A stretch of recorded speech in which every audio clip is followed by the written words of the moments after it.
So And recording then is we'll on. distribute right after. Recording is on. Rhett Oudkerk Pool and Adam explaining our offering, the offering of the EuropChain. I'll share my screen again. Okay, so we have made a small presentation for you guys. The aim is to have 30 minutes presentation and 30 minutes questions. When I look at the presentation screen, I can't see the chat window. So if any of you or Adam want to see that or manage that for me, that would be ideal. Yeah, perfect. So what is EuropChain? EuropChain is a sister chain in EOSIO. We have basically 4 offerings. I visualized them with the red squares here. We have a public chain, EuropChain public chain, that is publicly available. It is integrated with wallets. It's integrated with the most popular block explorers. In EOSIO, that is blocks and EOS authorities website. So the public chain is available for applications to run on top of that. It's the first GDPR supporting blockchain. That means that all nodes are in Europe. The terms and conditions that have been written for this chain are supporting GDPR, and people, organizations that want to run an application on top of the EuropChain or want to run smart contracts on top of the EuropChain has to abide the rules of this chain. And everything is organized. We have an arbitration system. We have a legal system. Everything is in place to run smart contracts and applications on top in a GDPR compliant way. That is for public applications. We believe that 90%, 99% of the market will use private chains, and the private chains will be spin up dedicatedly for consortia, for enterprises, and you can get in contact with the EuropChain if you are interested in your own private chain. We believe that EOSIO is very interesting to run private chain, not only for a consortia, but particularly to replace a database application platform. And we have some very interesting customers that are interested in that. We have a portfolio of products. Some of them are already available for a couple of years, and we moved them over to the blockchain, and some of them are new. One of the ideas that we had was wordproof, and in this presentation series that Rudolf announced, wordproof will be presented as well. That isn't originally an idea of me, and I gave it to Bas van der Lans, who will do the presentation, and he has established a company around that idea. Today we will focus on fact and gift vouchers more in detail, and you see a couple of names of other solutions that we're working on or that are available. We believe that the future is in private chains and in geographical chains. That's why we started the EuropChain, to make it fit for the European situation. And currently we have a vision that there will be an India chain, the Africa chain, all kinds of country chains, all the way up to maybe the Amsterdam traffic light chain system, because we think that at the end, every database application will be replaced by blockchain technology, especially if it needs to be publicly facing, if it needs to be connected to the internet. Currently, we have a team of 4 people preparing an India chain, and we are negotiating with Indian system integrators to help us. In India, it's illegal to run crypto. So we have an idea how to do that, keep the crypto out of India and run that part on the EuropChain. and have the chain itself run by Indian system integrators.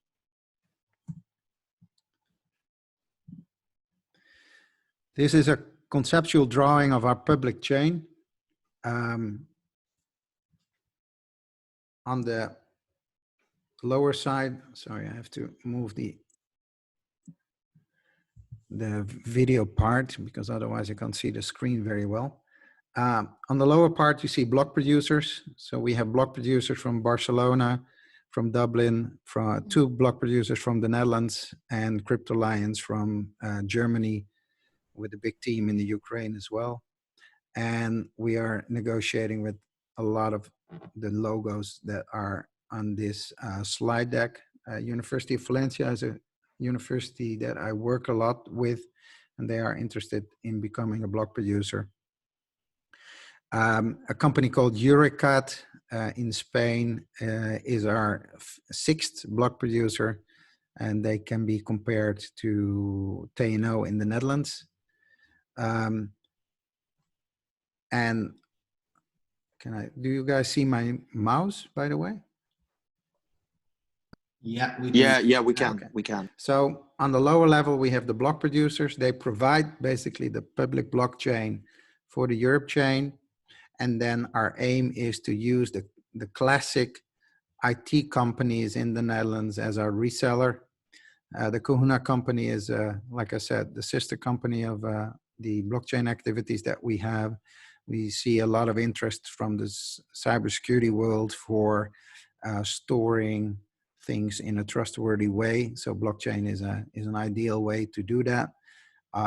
We've been storing log information for security purposes on the blockchain within this company.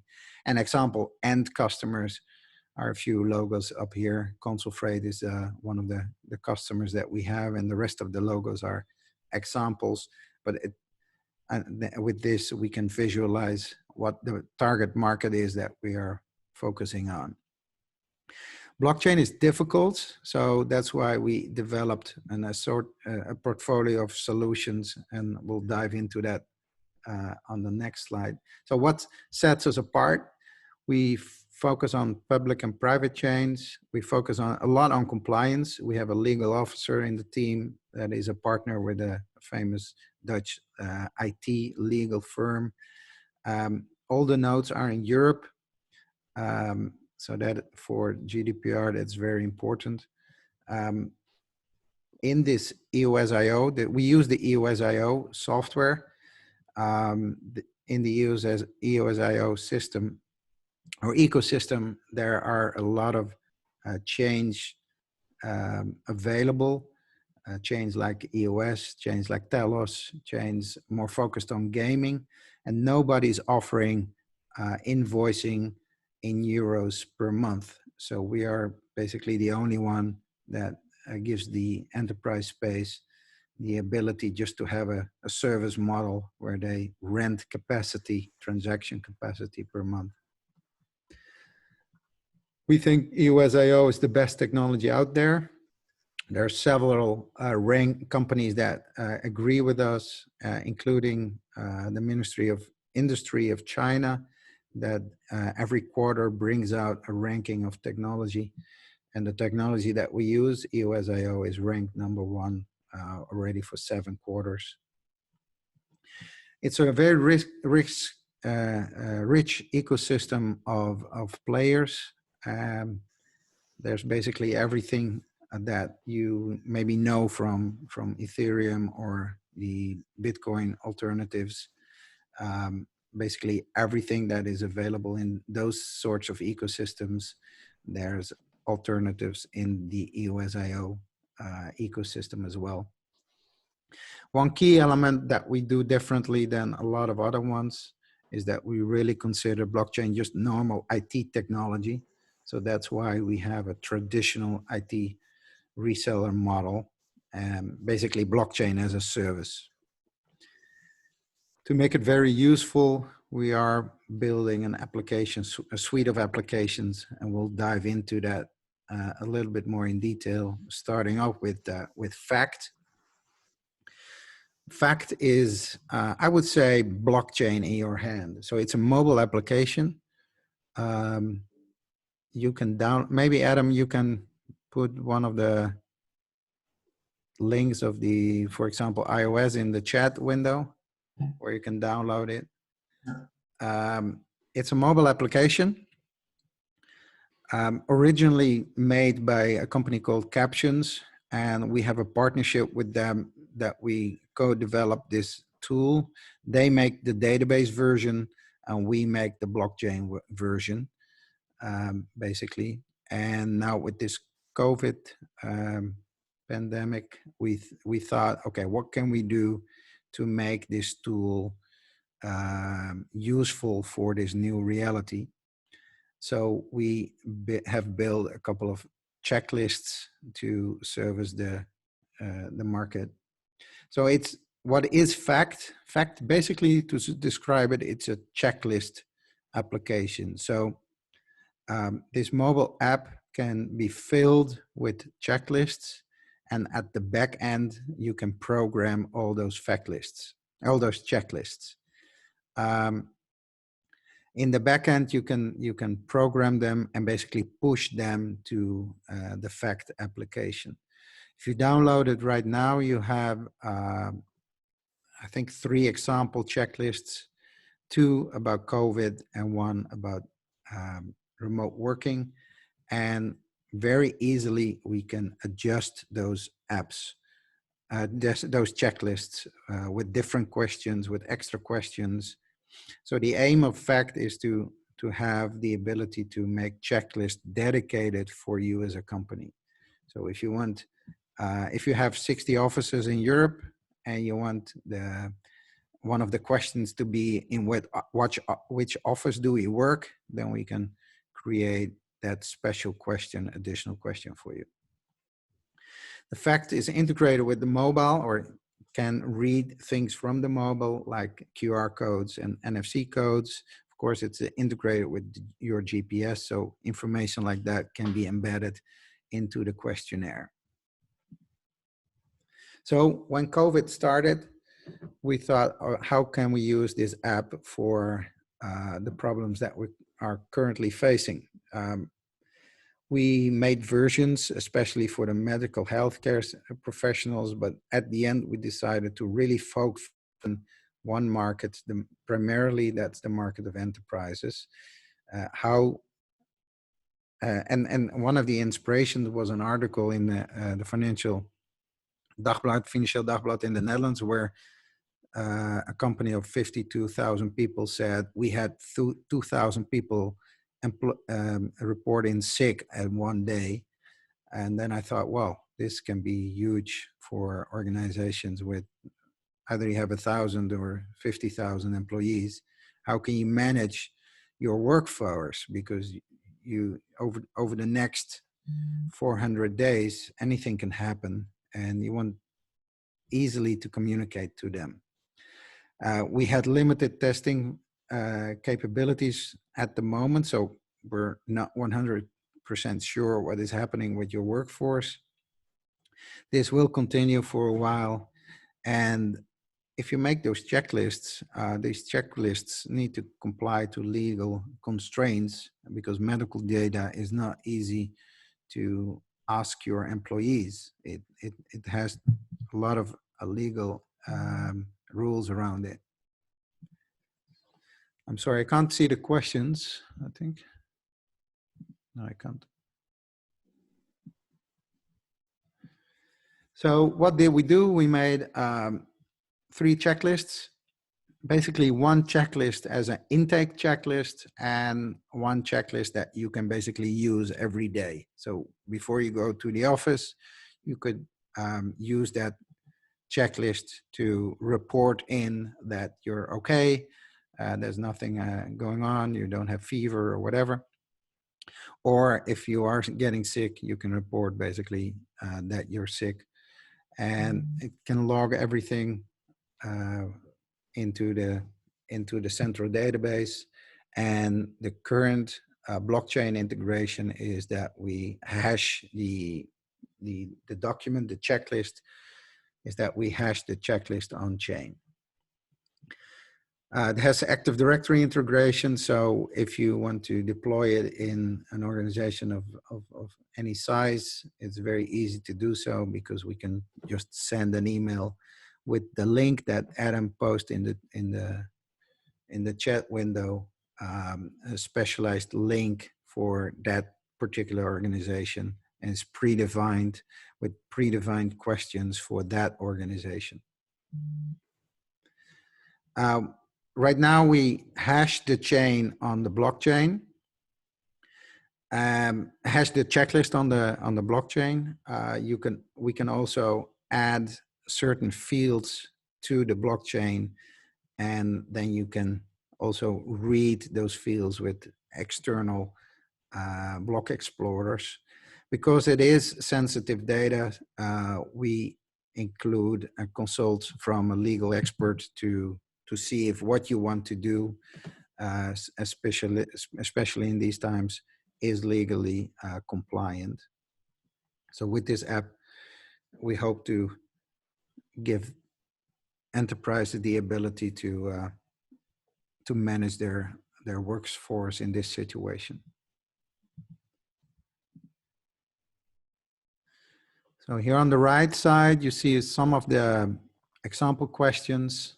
In the top right middle, you see the type of questions that the questionnaire. If you download the app, you can see it yourself. So are you displaying symptoms of COVID? Yes, no. If you press yes, you get fever, shortness of breath, cough, headache, etc. So this can completely be customized, and when you start the app, it pulls the central database to see if the questionnaire is updated, and so you will always answer the latest questionnaire. So if the enterprise thinks we need an additional question, or we need to change the question because it wasn't clear for the user, we very easily in the backend can change this. On the central side, we get all kinds of reporting in that we can use to visualize. There's across Europe some differences in how you can handle this. In the Netherlands, you have the arbodiensten, and outside of the Netherlands, there isn't such a service as an arbodienst. It usually runs through like central per province type of healthcare facilities, like CDC, local CDCs. And the Netherlands is the only country that has this industry of arbodiensten. So in the Netherlands, the aim is to have partnerships with arbodiensten. We are negotiating with like quite a few of them right now for their customer base, because then the most logical setup is that they give this app, this checklist to their customer base. And then you can centrally report, and this is one of the graphs. It's not particularly for this checklist, but you get the idea of what you can report on. I think I went already through this. Maybe Adam, you have anything to add on the? No, just to echo what Rhett said, yeah.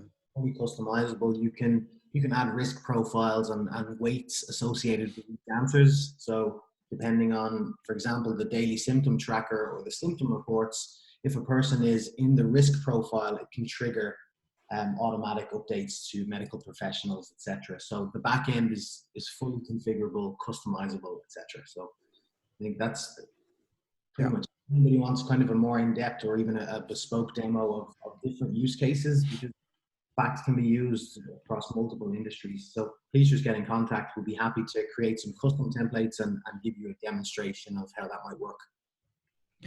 Yeah, because these templates are customizable, we also see a lot of interest of companies that currently or traditionally before COVID had a labor force that were doing all kinds of inspection rounds at at customer sites or branch offices, and we see an increased interest in automating that process by doing self-assessments.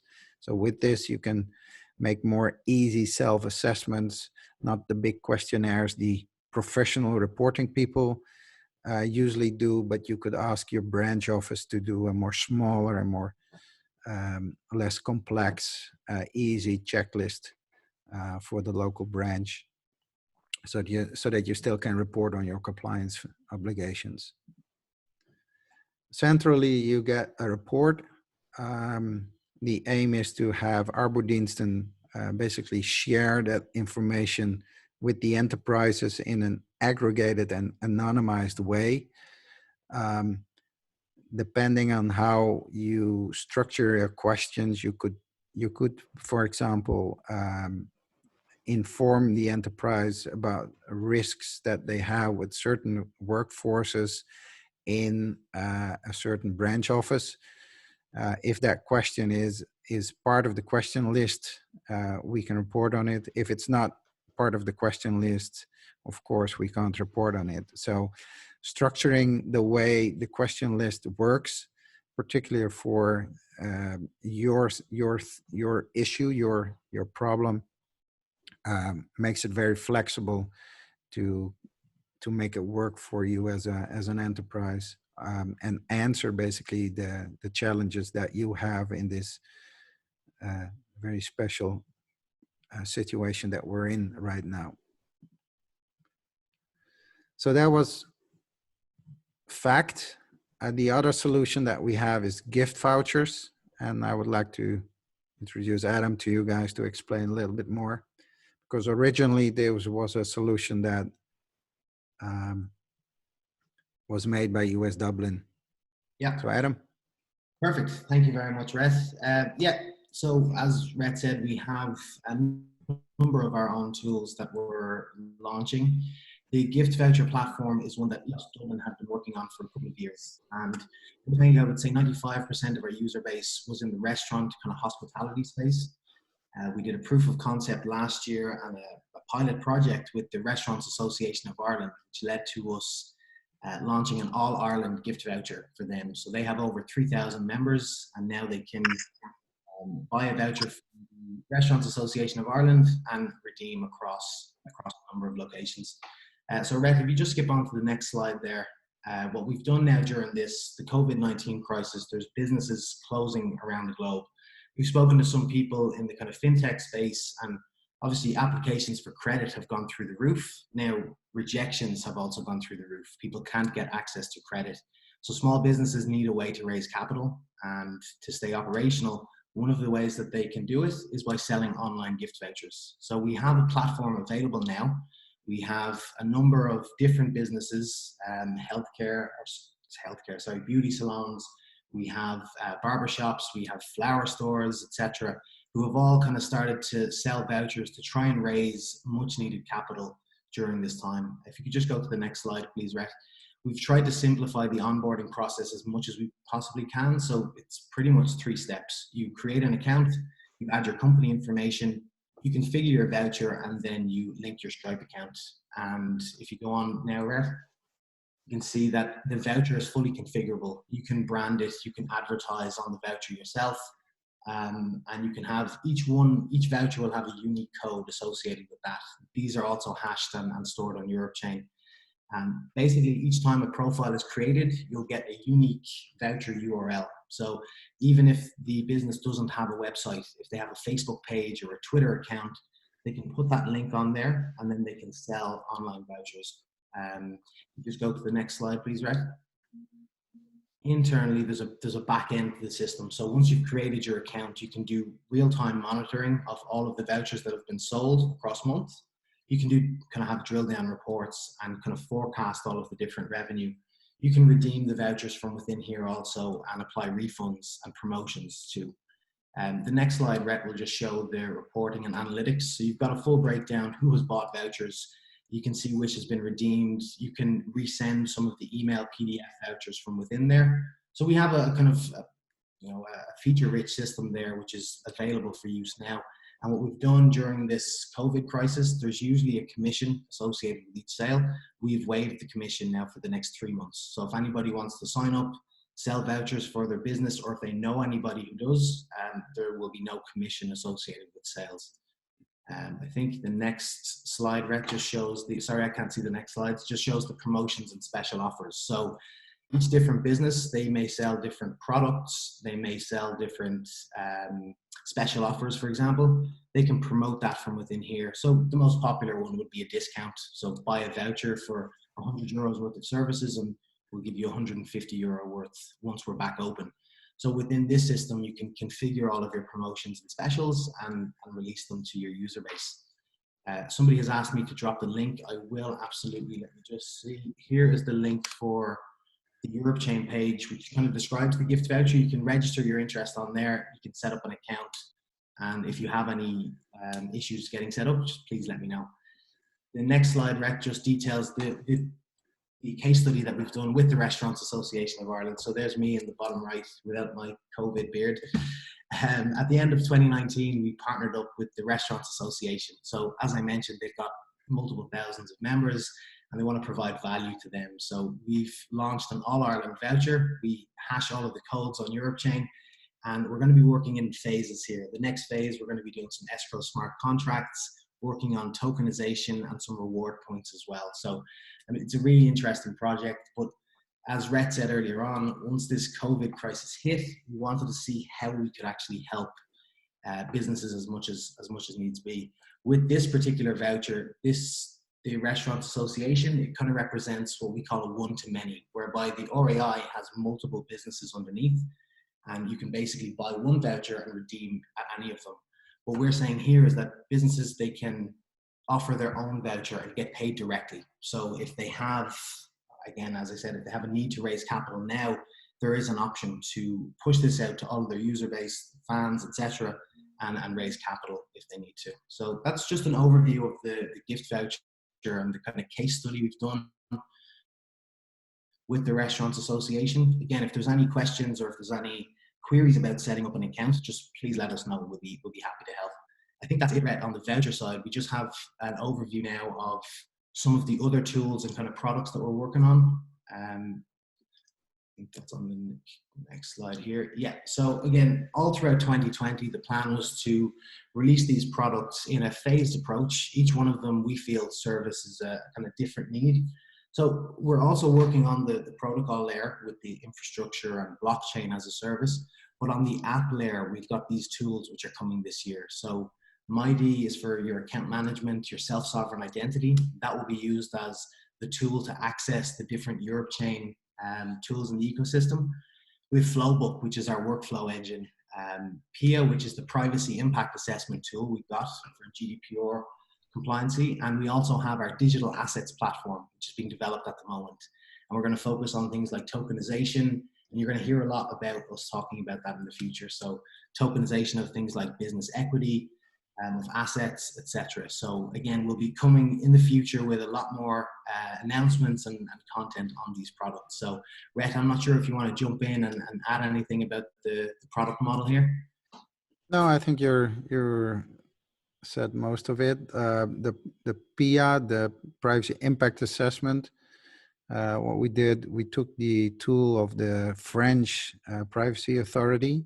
That tool is called PIA.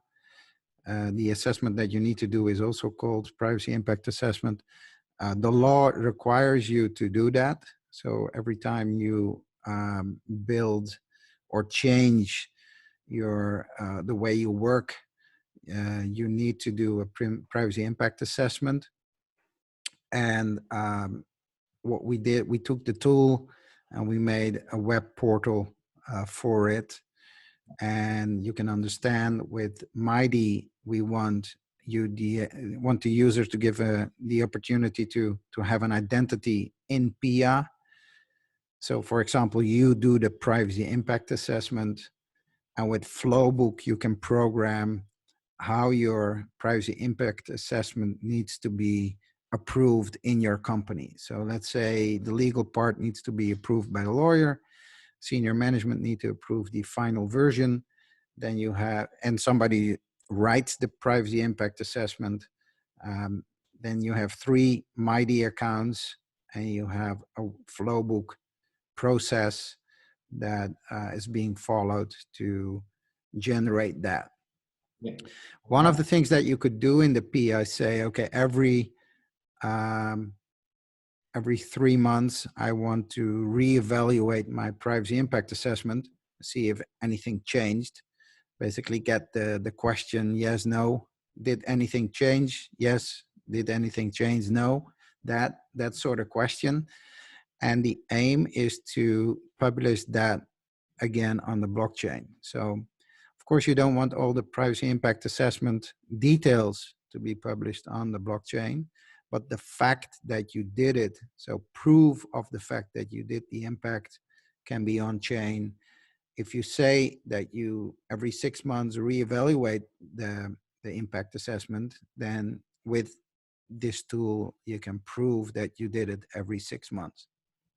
So these are examples that we think a blockchain is ideal for, to create public trust on the activities that you are doing. One interesting story maybe is that the Restaurant Association of Ireland is also interested in FACT, because we are working with them to create checklists for restaurants, health and safety checklists. For example, you could have fire extinguishers in a fire extinguisher checklist. So once a year, you check all your fire extinguishers, indicate what type you have, serial number, validation date. So this fire extinguisher is valid until September this year. Then that also can automatically generate an action item that pops up on the FACT app in September, that you need to replace those fire extinguishers. So that gives the ability to have a mobile tool, to have a piece of workflow, to have identity, and in this way everything comes together in our vision to build tools on top of a blockchain. Last words maybe is on geochains. We have interest from several countries in the world to facilitate them with special chains for them. And we now have a team that is studying how an India chain can be built. India has a lot of centralized facilities from the government with regards to identity. So a tool like MIDI is not required, but integration with the government identity system is one of the things that we're studying, how to build that in combination with the legal requirements that crypto is not very allowed. There is a high court ruling that it is allowed now, but if you look into the details, it's getting a little bit fuzzy. So we're spending quite some time with a group of 4 to study that. All were born in India, and they are related to our team. So I think that was the last question. Yeah, our last slide. Any questions? I'll stop the slide deck so that you.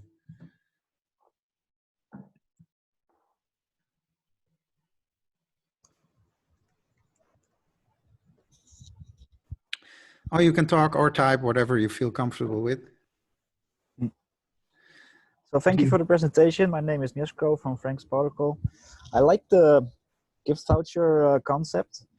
I know of a co-working in Amsterdam that's actually doing all of this without involving the blockchain. They just started.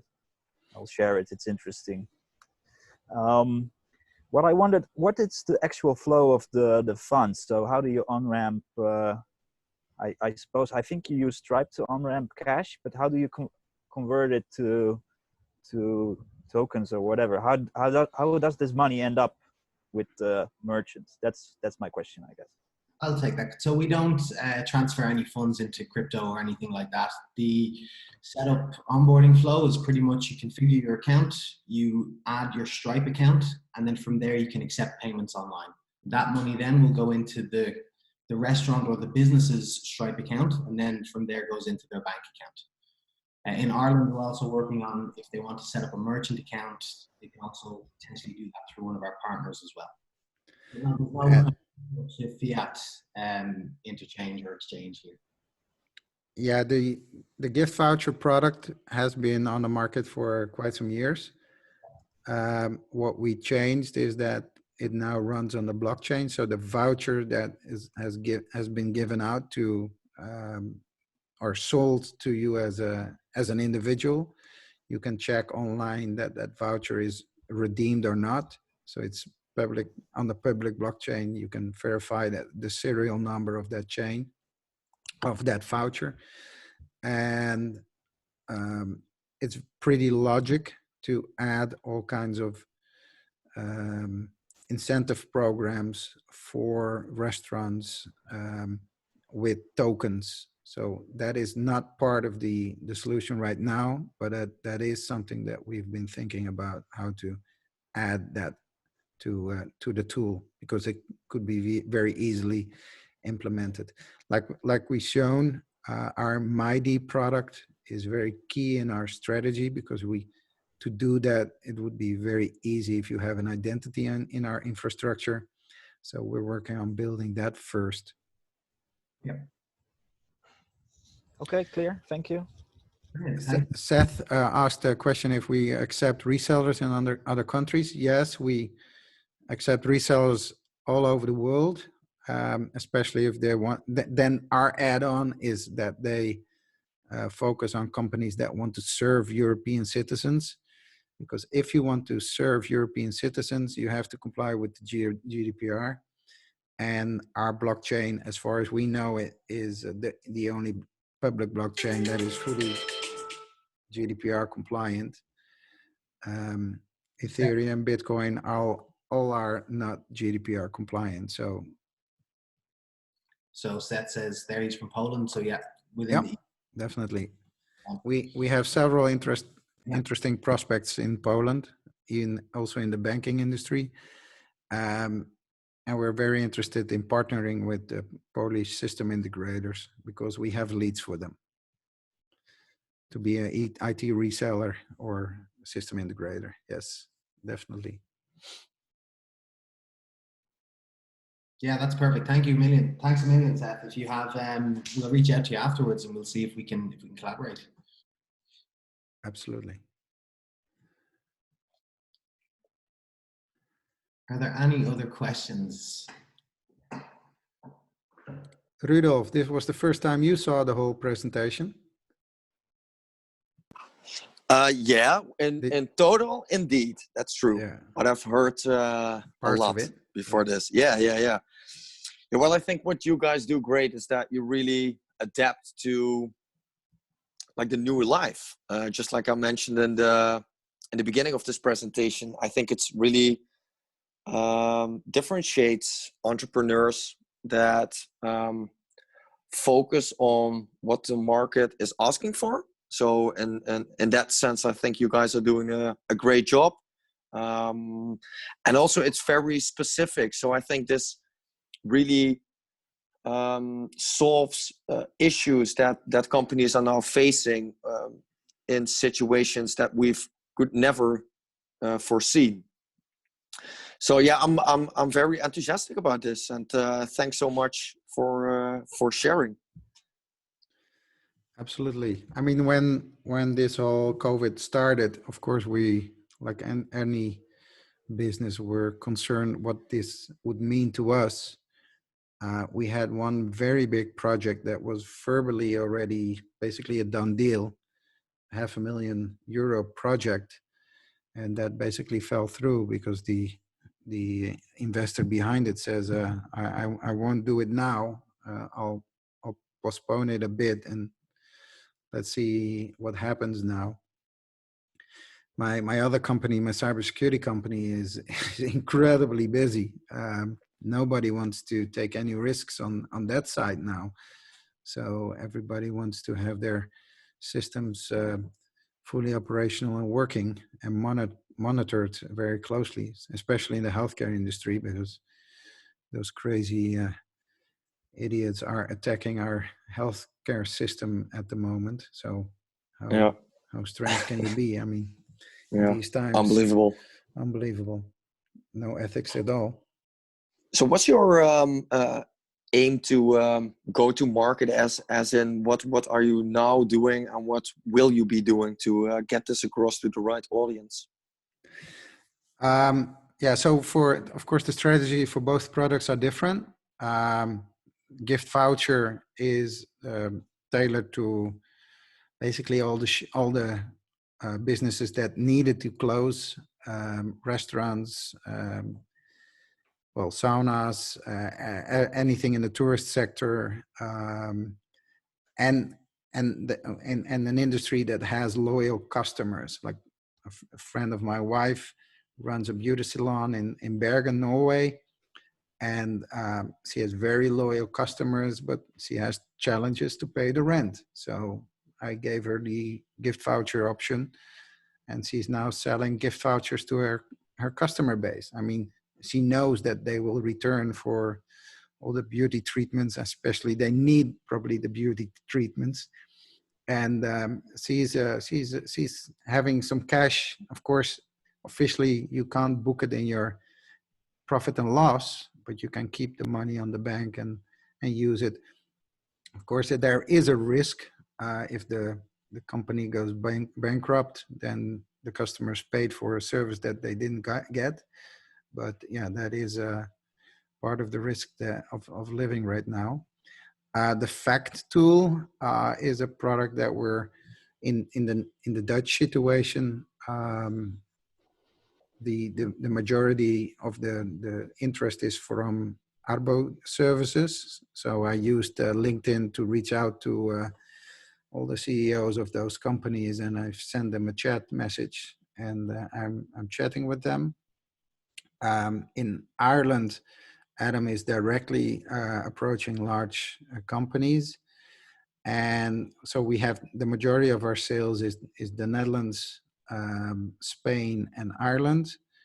And we have partners in the rest of Europe.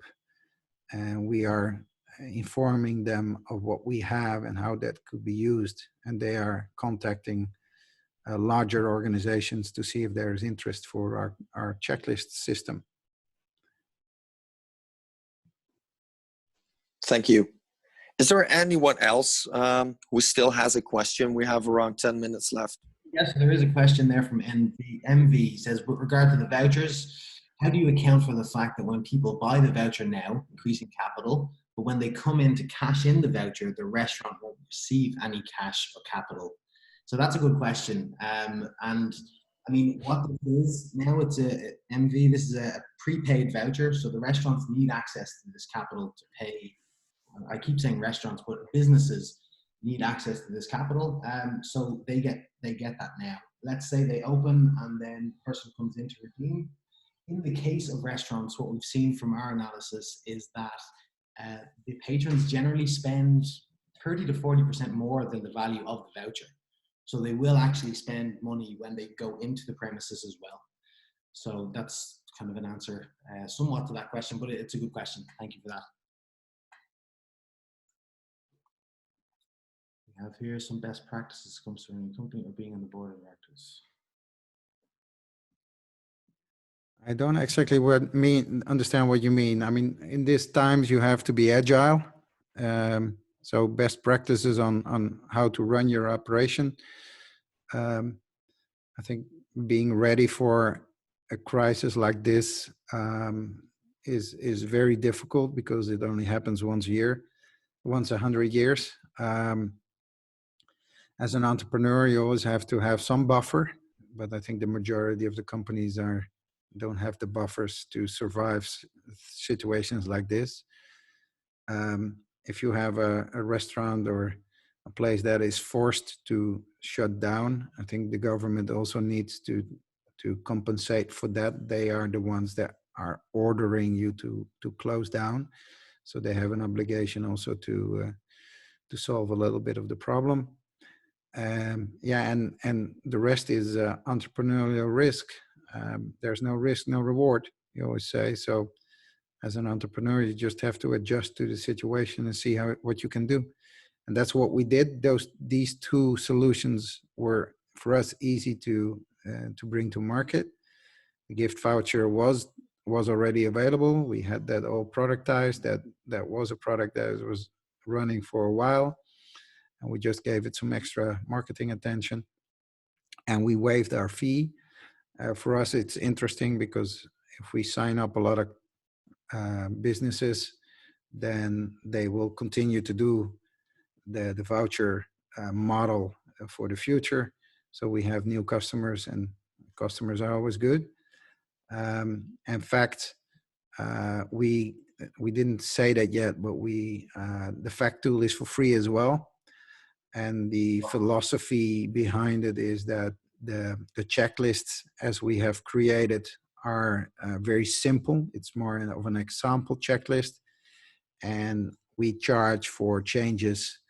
And we are interested in having those enterprises as customers, because almost everywhere you use checklists. So this app is ideally for creating those checklists and communicating between the field workers and the office. And there's always checklists between those two. And getting new customers can be difficult, can be labor intensive. And we basically use the COVID crisis to gain new customers that otherwise won't be so open to talk to us. But with the checklist, they are more easy to talk to.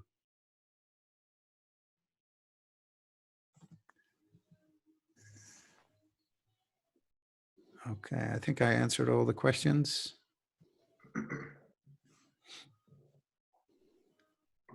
Rudolf, back to you, I would say. Yeah, I think I was just going through all the chat messages, and I think we've covered most of it, right?